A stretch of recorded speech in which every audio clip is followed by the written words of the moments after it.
욥기 4강 욥의 문제 시간인데요. 우리가 저번 시간에는 욥과 세 친구의 마지막 대화 턴까지 살펴봤었죠. 친구들은 이제 욥에게 임한 재앙과 그의 태도를 근거로 욥이 악인이라는 결론을 내렸습니다. 욥은 오히려 악인들이 떵떵거리고 편안하게 사는 그런 발레를 제시했었잖아요. 그러면서 우리가 이 욥의 친구들의 발언에서 그 당시에도 이신론, 그러니까 하나님이 세상을 창조했지만 인간 세계에는 개입하지 않는다라는 그런 사상이 고대부터 있었다라는 것을 엿볼 수 있다는 것도 이야기했었습니다. 오늘은 이 부분에 관한 신정론의 조금 더 깊은 부분들을 한번 살펴보도록 할게요. 오늘 차례는요. 하나님의 침묵, 지혜의 한계, 그리고 욥의 탄식 순서대로 말씀을 드려보도록 하겠습니다. 자, 먼저 첫 번째로 하나님의 침묵입니다. 욥기 후반부인 23장부터 31장까지는 욥이 친구들과의 논쟁을 이제 마무리하는 시점인데요. 여기서는 친구들의 인광보 논리에 대한 반박, 그리고 이 재앙에서 자신은 아무런 잘못이 없다라는 것을 변호합니다. 특히 욥은 본인이 도저히 이해하고 싶어도 이해할 수 없는 하나님의 정의에 대해서 이야기를 해요. 우리가 앞서는 강의에서 엘리바스의 이 발언을 한번 봤었죠. 하나님이 무엇을 아시겠으며 검은 구름 속에 계시면서 어떻게 우리를 심판하실 수 있겠느냐? 짙은 구름 속에 그가 둘러싸여 어떻게 보실 수 있겠느냐? 다만 하늘에서만 왔다 갔다 하실 뿐이겠지 하는구나. 이 말에서 당시에도 이미 이신론적인 사상이 있었음을 유추할 수 있다고 분명히 말씀을 드렸었어요. 하나님은 이 세상을 창조는 했는데 그럼에도 이 세상에는 개입하지 않아 라는 그런 설명이 어떤 면에서는 하나님의 정의를 논하는 토론에서 하나님의 침묵과 깊은 관련이 있을 겁니다. 왜냐하면 세상이 벌어지는 우리가 설명하기 어려운 그런 많은 불이한 일들을 설명하는 하나의 방법이 될 수도 있죠. 욥은 24장에서 마땅히 벌을 받아야 할 악인들의 심판을 집행하지 않는 하나님의 침묵에 관해서 이야기를 합니다. 24장 4절부터 이런 얘기를 해요. 가난한 사람들이 권리를 빼앗기는가 하면 흙에 묻혀 사는 가련한 사람들이 학대를 견디다 못해 도망가서 숨기도 한다. 성읍 안에서 상처받은 사람들이 죽어가는 사람들이 소리를 질러도 하나님은 그들의 간구를 못 들은 채 하신다라고 해요. 자, 많은 사람들이 오늘날에도 하나님에 대해서 갖고 있는 의문 중 대표적인 것입니다. 이 세상을 보니까 정의롭지 않고 공정하지 않고 불의한 일들이 너무 많이 일어나거든요. 그런데 정의의 하나님, 공의의 하나님, 공정한 하나님이라고 불리는 그 신은 어째서 이런 일들에 침묵하고 있는가에 대한 그런 물음이죠. 그리고 오히려 한평생 선하게 살아왔다고 자부할 수 있는 욥에게 오히려 모진 재앙을 허락하시는가? 이게 난제예요, 난제. 그래서 이어지는 욥의 발언을 보면서 우리가 그 단서를 하나씩 찾아볼 필요가 있습니다. 자, 욥이 이렇게 얘기를 합니다. 빛을 싫어하는 사람들이 있다. 그들은 빛이 밝혀주는 것을 알지 못하며 빛이 밝혀주는 길로 가지 않는다. 살인하는 자, 간음하는 자, 도둑들, 그런 사람들은 한낮을 무서워하고 오히려 어둠 속에서 평안을 누린다라고 이야기를 해요. 우리가 여기서 발견할 수 있는 단서는 이 세계가 빛과 어둠이 공존하는 곳이라는 것이죠. 태초에 만들어진 하늘과 땅, 그 하늘과 땅은 어둠과 공허 혹은 혼돈이라고 번역할 수 있는데요. 바로 그러한 상태 속에 있었고 그 상태를 깨트리면서 균형을 맞춘 것이 무엇인가? 바로 빛이었습니다. 그래서 우리가 먼저 하나 전제를 분명히 확실히 짚고 넘어가야 될 건 무엇인가? 이 세상은 원래 공허 속에 있었고 그것을 깨트리는, 즉 그 어둠의 상태를 깨트리는 것이 빛의 창조였다. 자, 여기서 어둠 그리고 공허라는 것, 즉 무, 우리말로는 이제 아무것도 없다라는 거잖아요. 그 무에 초점을 맞춘 신학자들도 있어요. 대표적으로 이제 스위스의 신학자인 칼 바르트가 있는데요. 제가 바르트의 견해를 소개하기 전에 전통적인 기독교의 이론을 좀 소개를 해 드리도록 하겠습니다. 자, 선과 악에 대해서 기독교에서 설명을 할 때 반드시 지켜야 되는 두 가지가 있습니다. 첫 번째는 어떤 설명이든 하나님이 유일한 신이라는 사실을 훼손해서는 안 되겠죠. 두 번째로는 그분이 모든 것을 다스리신다는 주권, 모든 것을 하실 수 있다는 전능, 이런 개념도 훼손해서는 안 됩니다. 이 두 가지를 훼손하면서 하나님에 대해서 뭔가를 설명하려고 하면 이제 그때는 모순에 부딪힐 수밖에 없기 때문에 그래요. 자, 그래서 이 두 가지를 준수하면서 이 세상에서 벌어지는 선과 악을 설명할 때 아우구스티누스 이래 확립된 정통 신학의 이론은 악이라는 게 선의 결핍 혹은 선의 부재다라는 설명이에요. 그러니까 악은 그 자체로 실체가 아니라 어떤 선이 충만한 상태에서 좀 모자르거나 아니면 선이 있어야 되는데 그 선이 부재, 자리에 없다면 그것이 바로 어둠이고 악이라는 얘기겠죠. 이걸 빛과 어둠의 비유를 하자면 이렇게 얘기할 수 있습니다. 어둠은 빛이 없는 것이다. 그리고 유, 그러니까 실제, 그리고 무, 공허, 실제와 공허라는 관점에서 보면 하나님이 창조한 모든 존재는 본래 선하게 존재해요. 선하게 실제합니다. 그런데 악은 이렇게 선을 바탕으로 하는 실제가 있어야 공허할 수가 있게 됩니다. 이것이 기존의 기독교 전통신학에서 이야기하는 선과 악의 관계였어요. 그러니까 반드시 선이 있어야 되고 그 선이 비어 있을 때 혹은 모자르게 될 때 그것이 어둠으로 혹은 공허로 설명이 될 수 있다. 이런 접근 방식을 갖고 있었습니다. 그러나 이런 전통적인 견해도 이 설명을 하는 데 있어서 여전히 한계를 가지고 있어요. 어떤 한계를 갖고 있냐면요. 만약에 악이라는 게 단순히 선의 결핍, 선의 부재라고 한다면 욥의 상황을 보자는 거예요. 욥의 상황을 보면 실질적이고 아주 강력한 재앙, 고난, 고통 따위가 임하는데 그 이유를 설명하기에는 좀 부족하지 않냐라는 거예요. 자, 강력한 악이 실제 우리 세계에서 나타나고 있단 말이죠. 그러면 그 강력한 악을 보니까 이거는 단순히 선이 좀 모자르거나 선이 부재한 그 정도 수준이 아니라 충만한 선만큼 충만한 악이, 즉 그 반대 세력이, 반대 힘이 존재한다는 거 아니냐. 이런 반대에 부딪히게 되는 것이죠. 이런 비판에. 자, 그 다음에 또 만약에 악이 실체가 없다면 악을 행하는 주체에게 도덕적인 책임을 과연 물을 수 있느냐라는 문제에도 부딪힙니다. 악의 실체가 없다라는 것은 왜냐하면 기존의 전통적인 이론에서는 선의 부재, 선의 결핍으로 설명을 했기 때문에 그래요. 아니 그러면 선이 좀 모자른 사람한테 과연 100% 도덕적인 책임을 다 물을 수 있느냐? 이런 부분에서도 이제 방어하기가 곤란한 면이 있습니다. 자, 그래서 제가 지금 말씀드리려고 하는 이 바르트라는 신학자의 견해가 조금 흥미로운 점이 있어요. 흔히 우리는 하나님의 창조를 무에서 유라고 얘기하잖아요. 무에서 유를 창조하셨다. 근데 바르트는요, 여기서 무라는 것, 독일어로 하면 이제 das Nichtige라고 하는데, 영어로 하면은 nothing이죠. 아무것도 없는 그 무가 단순히 결핍이나 선의 부재가 아니라 하나님께서 창조하지 않기로 결정하고서 물리치신 것이다 라고 주장을 합니다. 자, 그래서 바르트에게 무라는 것은 하나님의 선한 의지, 그분의 창조 의지 반대편에 있는 거예요. 그래서 하나님을 거스릅니다. 하지만 하나님이 만들지 않기로, 창조하지 않기로 물리쳤기 때문에 동시에 하나님이 통제하고 있기도 해요. 예, 하나님께서 의도적으로 만들었지 않기 때문에. 그래서 바르트는 악이나 죄, 고난 따위를 바로 이런 무, 하나님께서 창조하지 않기로 결정하고 물리치신 것에서 나오는 것이다 라고 봅니다. 이 바르트 이론의 장점은요, 하나님의 주권도 인정하고 악의 현실성도 인정하고 그리고 예수님의 구속 사역, 그러니까 바르트의 관점에서는 예수님이 십자가에 매달리신 그 사건이 그 무, 하나님이 창조하지 않기로 물리친 그 무와 최종적으로 싸우는 것으로 보거든요. 그러니까 어느 정도 매끄럽게 이어진다는 장점이 있습니다만 여전히 또 비판점과 한계가 있어요. 뭐냐면 만약에 무라는 것이 창조되지 않았다면, 즉 하나님이 그것을 창조하지 않기로 물리쳤다면 도대체 악이라는 것이 어떻게 실체적인 파괴력을 가질 수 있느냐를 설명하기가 좀 어렵습니다. 자, 하나님이 거부하였으나 어째서 악이라는 것이 우리의 세계에서 이렇게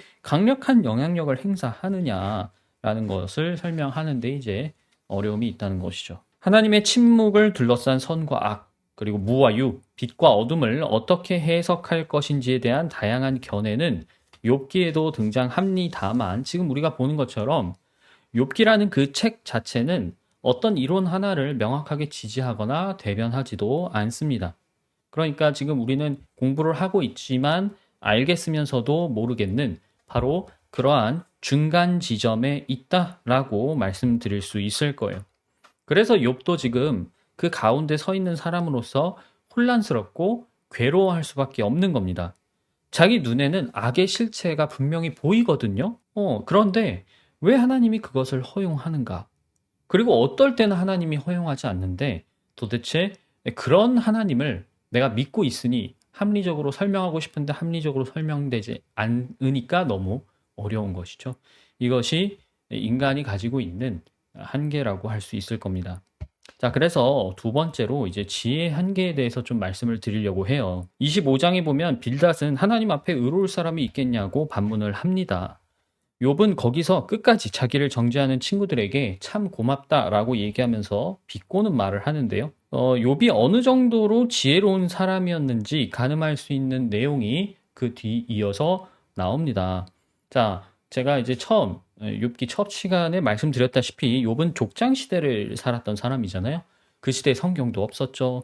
또 이스라엘이 민족으로 발돋움하지 않은, 즉 율법을 통해서 하나님이라는 분이 정확하게 계시되지 않았던 시대였습니다.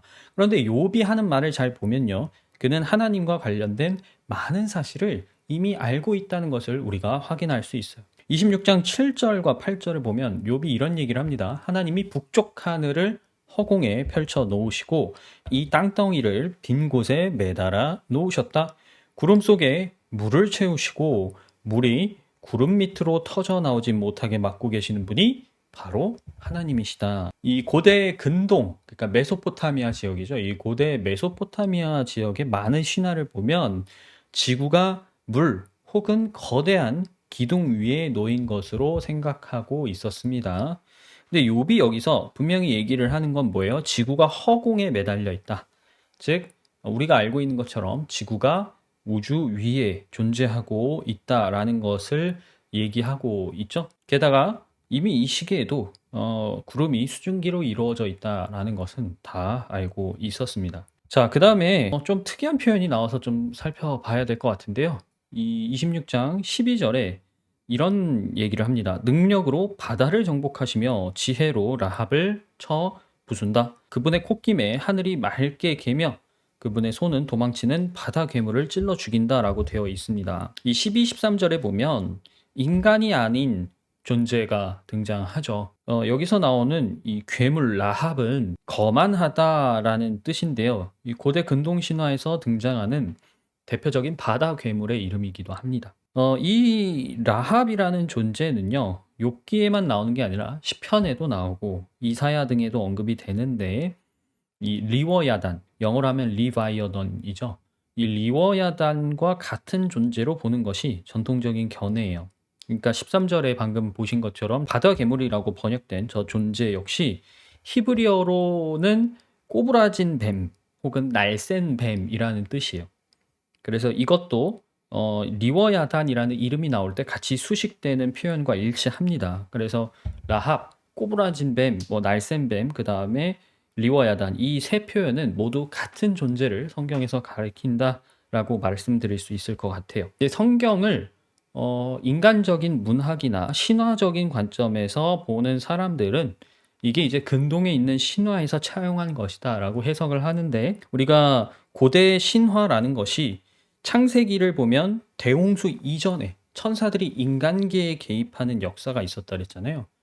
그거를 고려했을 때 이 존재는 대적자 중 하나일 수 있을 것이다 라고 충분히 유추를 할 수 있습니다. 이 유추가 과장됐다고 보긴 좀 어렵죠. 무엇보다 우리가 단순히 이건 그냥 신화에 나오는 괴물이야 라고 넘기기에는 이사야, 시편은 물론이고 또 계시록처럼 하나님을 대적하는 사탄의 대표적인 묘사와 일치하기 때문에 우리가 이런 존재에 대해서 성경에 나올 때는 유념하면서 읽을 필요는 분명히 있습니다. 아무튼 욥도 하나님의 대적자에 대한 이 선조들로부터 내려오는 이야기를 다 알고 있었다는 거예요. 자, 그러면 욥이 성경이 없던 시절이고 또 하나님에 대한 율법이란 구체적인 계시가 없던 시절에도 이미 하나님에 관해서 많은 것들을 알고 있고 또 어떤 면에서 우리보다 더 많이 아는 부분이 있었을 수도 있을 거예요. 그러면 욥이 가진 지혜는 당연히 당시에 살던 다른 사람들을 가르치거나 세워줄 만한 그런 수준이었다는 것을 알 수 있겠죠. 그러나 욥은요, 인간의 지혜가 동시에 얼마나 부족한지를 잘 알고 있었습니다. 28장을 보면 당시에도 광산이 있었다는 걸 알 수가 있어요. 사람들이 광산에서 은이나 금, 철, 구리 이런 것들을 캐냈다고 하는데 특히 땅속에 용암이 들끓고 있다는 사실도 이미 다 알고 있었죠.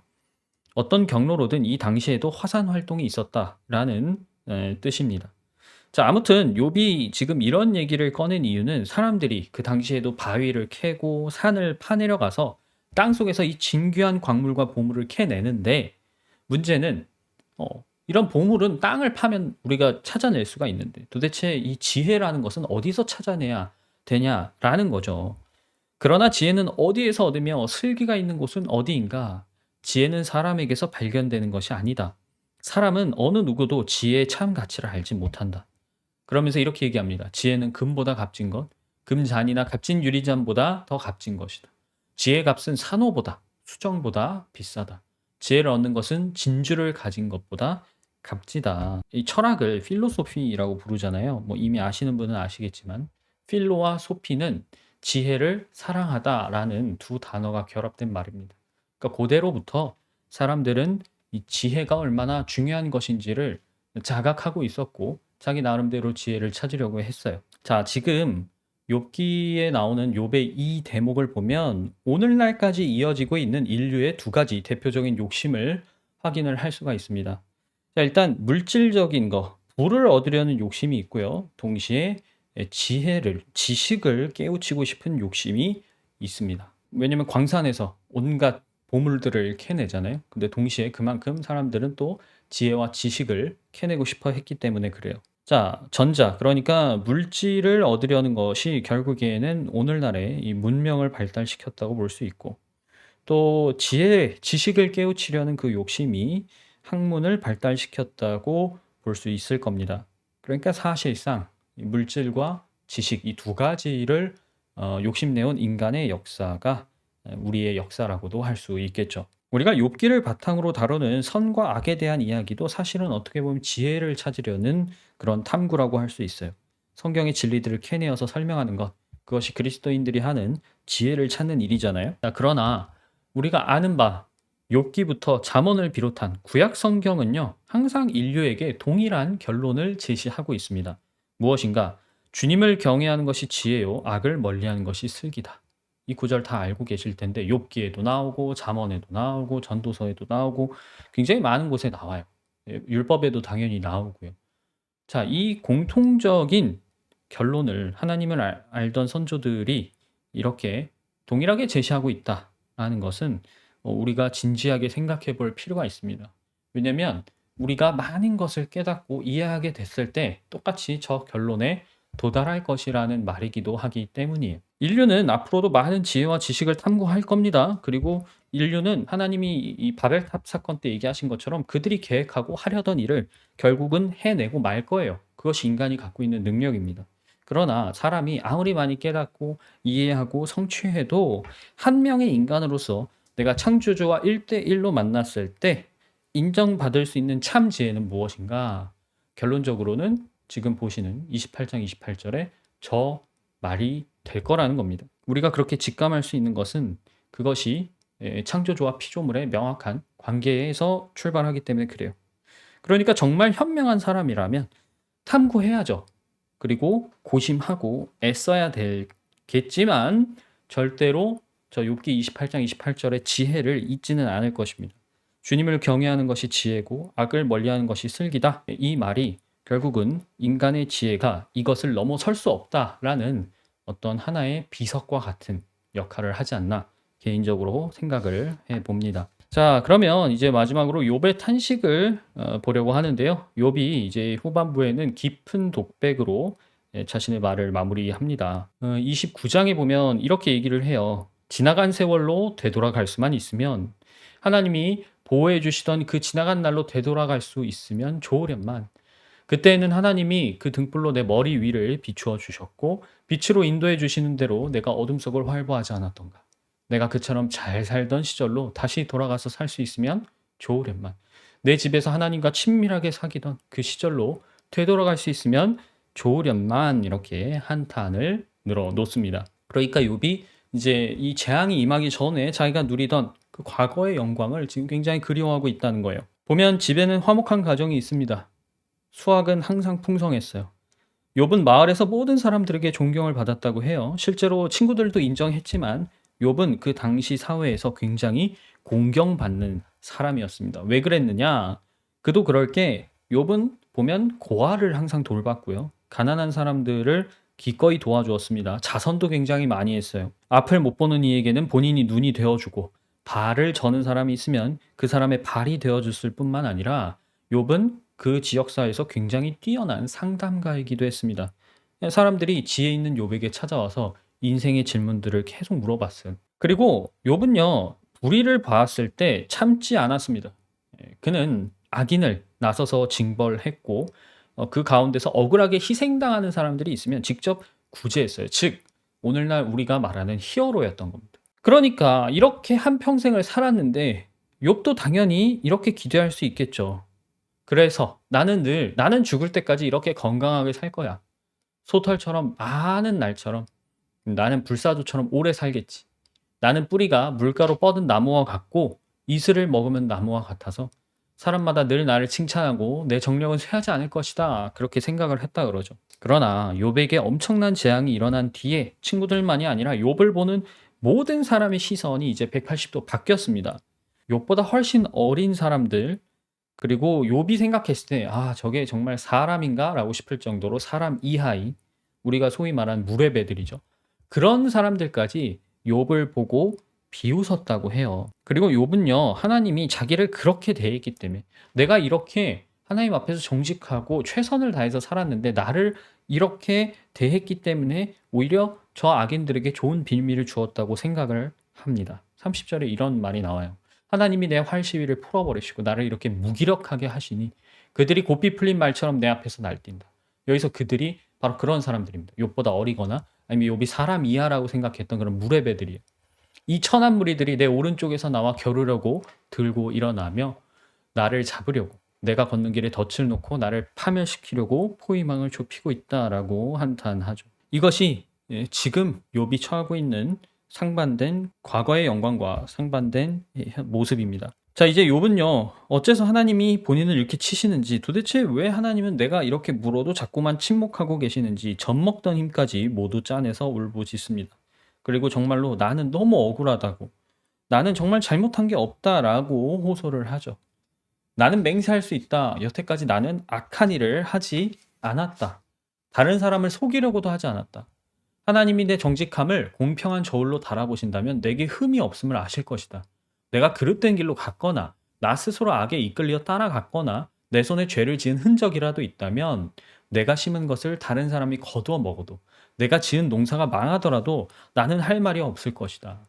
실제로 욥은 이렇게 말할 수 있는 사람이긴 했습니다. 우리가 이 욥이 시험을 당하기 직전에 하나님과 대적자가 나눈 대화를 보면 오죽하면 대적자한테 너는 욥을 봤느냐? 이 땅에 그렇게 의로운 사람이 없어 라고 얘기하실 정도니까, 하나님한테 인정받는 의인이면 욥이 저렇게 말한다고 해서 우리가 에이 진짜 저렇게 살았을까라고 의심할 수는 없겠죠. 욥은 사실 어떤 면에서 정말 나는 이렇게 살았습니다라고 자신 있게 얘기할 수 있는 그 정도의 의인이었을 겁니다. 욥이 어느 정도로 의인이었냐라는 것을 간단히 정리를 하자면 이렇게 7가지로 요약을 할 수 있어요.